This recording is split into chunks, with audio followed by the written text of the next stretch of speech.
Okay, say your name and possibly the charity. Good morning, everybody. My name's Arthur. I'm doing the abseil down the Spinnaker Tower this morning for the St Michael's Hospice. Good luck to all the rest of us going down today, and God bless. Okay.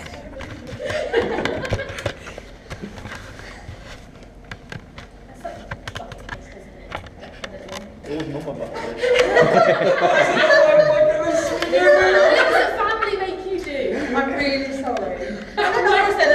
This should go first.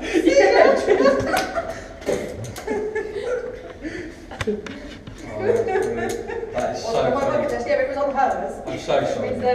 I am so sorry. Okay, how's that for you? Right, that's all good. Give it a shake, hands up and down. See you later, everybody. See you later.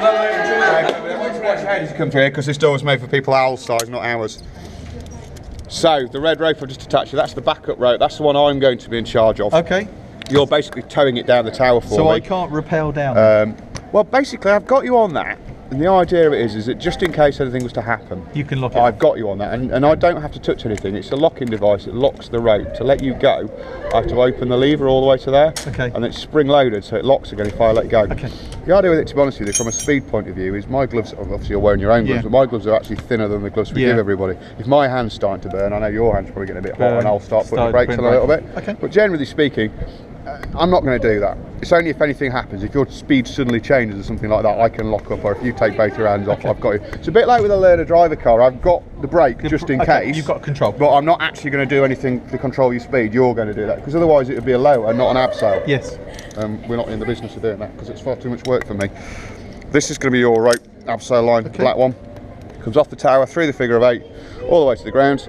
Now that rope wants to be just around that corner there, which is where you're going to be. It's literally just there. Just there. So it wants to be in a straight line, so it's pulling that way. That's what you can feel. Once So we've that's got you the weight sitting of the down, rope? just the weight of the rope, yeah. So you've got 300 feet of rope there. Yeah, that's a big old rope. Yeah. So we need to get you out over there. To do that, what you're going to do in a second is you're just going to spin yourself around. Yeah. So you're facing the tower. I want you to hold onto that silver rung with both hands. Yeah. Put your right foot first over onto that bit of the platform, and then I want you to put your left foot behind it. Okay, and then I want you to just wait there for a second. Don't go anywhere. I'm going to take a bit of slack out of this one. It's kind of a fine line here between taking slack out and actually pulling you off the platform. Yeah. So if I get to bring your arm around there, what I now want you to do is put your right hand on that black rope just below my hand there. So hold it that way, that's it. And I want you to bend your knees, as if you're sitting into a chair, and I want you to put your right foot against the wall, and then your left foot as well. And then we're going to take 2 steps to the right, because we're going to go just around that corner. Okay, so 1 step, you'll have to let go, and you're just going to go to there, and that's it. That's it. Now, I'm going to grab the camera. In the meantime, can you pass that rope to the other side of your right leg? If you push the rope, that's it, just step around. Right it. leg, that way. That's the one. That's it. I'll grab the camera. Take a couple of photos, just so that I can prove you left me in one piece. Right then, give us a wave. Now, if you can get your balance right with your feet, you get both hands off. Awesome. Right, let's get rid of the camera. I will come out there. Now, what you're going to find out here is that this wall is mega slippy. Yeah, I can feel that already. Now, I've got my when foot we're on this little peg here. When we're working out here, what we do is when we're hanging, we're abseiling, is we actually keep the feet really low like that. Oh, okay. And just let your feet slide down. What you'll find is it's quite hard to do that up here, because you're so close to the anchor point. That rope's trying to pull you in all the time. Okay. So what you find is up at the top, you end up quite close. Give it another 5 metres and You can be able to lean out. You can kind of feel the position the harness wants to hold you in, yeah? Okay. But you don't need to sort of walk. You generally, if you've got your feet at the right sort of angle below you there, you can just slide them down. So you don't have to worry about what your feet are doing. Okay. It makes it easier to keep them a bit more stable then, and a bit wider apart, because it just stops you rolling around so much on the wall. Haven't really got any wind today, but the wind can sort of gently push on your side and yeah, spin you start around. to spin around. Now you need to remember, when if that happens, or at any point you want to support yourself, that your left hand is basically spare.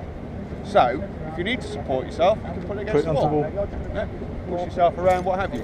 But if it's not doing that, or hanging free, I want it on your harness. I want it off the ropes. Okay, we're only going to use our single hand on the ropes. So hold on somewhere that stops you grabbing, because it's amazing what your brain will do to try and get you to hold on with that hand. Okay.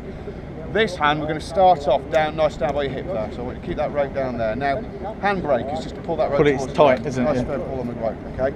So whenever we want to stop, we pull down. I want you to watch how high that hand gets, because if it gets too close to the figure of 8, as the rope moves through, it can pinch gonna the pull your forward finger. glove. It's not going to take your hand off, but it will pinch your glove in there and it will just grind to a sudden halt. This will be really hot because of the friction, and then your thumb in there starts to get quite hot, okay? So we'll keep that away from there, but what you're going to find at the start is that you won't move very quickly if you just let that rope through your hand. So you may have to actually lift the rope, up. yeah, That's it, to yeah. break the friction.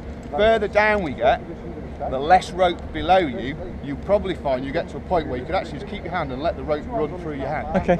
But you'll find that position, it depends on your weight against the weight of the rope. So we lift up to go, pull down to stop. Okay. And you controlling your speed, and that's it. Brilliant. When you're ready, off you go. Thank you very much. Good. See you in a bit. That's it, buddy. I suppose I ought Hopefully you won't to. see me in a bit. No, but I'm supposed to be up here. If I overtake you, it's probably gone a bit wrong. See you soon. See you later, everybody.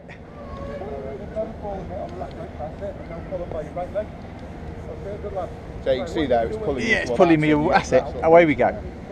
Good stuff.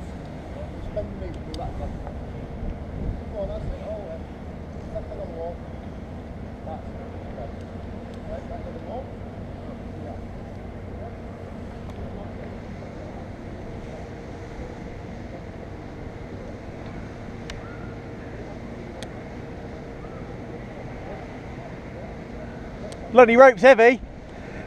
It'll gradually get a bit lighter. Still got a good 100 feet below you.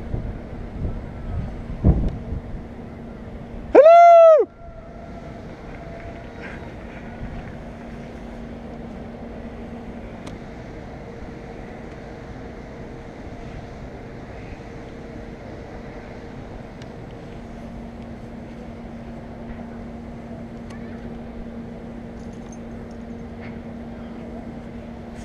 Well, this is very nice, I must say. Some quite nice views. The historic dockyards there. Quite a lot of pigeons. And the Spinnaker Tower.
Hello, everybody!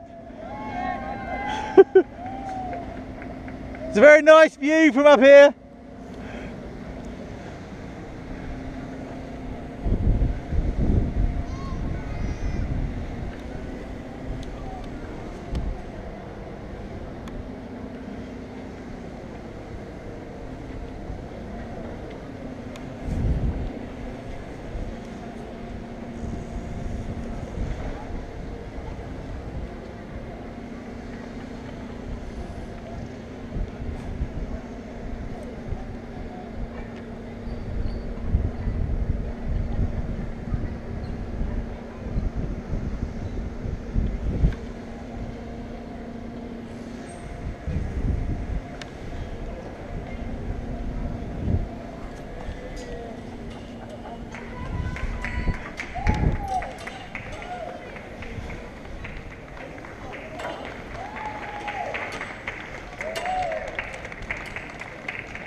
Whew.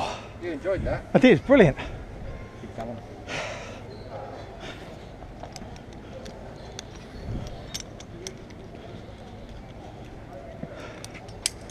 Oh, that's got my heart going. Good.